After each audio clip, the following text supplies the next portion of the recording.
we're all still mourning and in a state of shock over the horrific shooting at the Chabad house in California.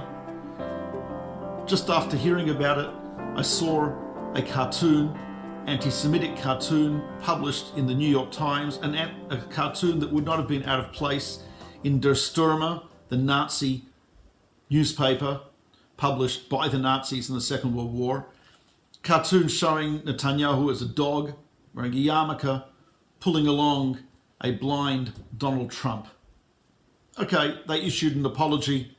They blamed it on one editor, because there's obviously only one editor in the New York Times. It's a tiny organization. And it made me think that when you see horrific violence, anti-Semitic violence of this sort, when you see rises in anti-Semitism, it is not without a background. People who publish anti-Semitic cartoons, people who call Jews names, people who refuse to identify a victim of terror as a human being, but rather as a settler. People who refuse to identify someone as a human, but rather as a Zionist or as an occupier or a Jew.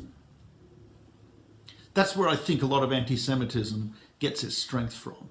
And I think the New York Times and other anti-Semitic publications and other anti-Semites who call Jews names like this, who refer to victims as settlers and so on and so forth, they bear some of the blame for this type of attack and for this type of anti-Semitic violence.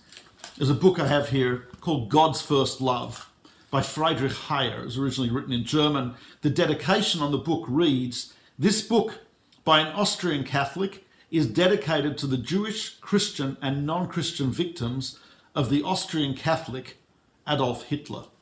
The thesis of this book by Friedrich Heyer, who was an Austrian Catholic priest, is that it was 2,000 years of blaming Jews for killing Jesus. 2,000 years of calling Jews children of Satan, guilty, etc. The demonization of Jews and the dehumanization of Jews produced a ripe climate for something like the Holocaust.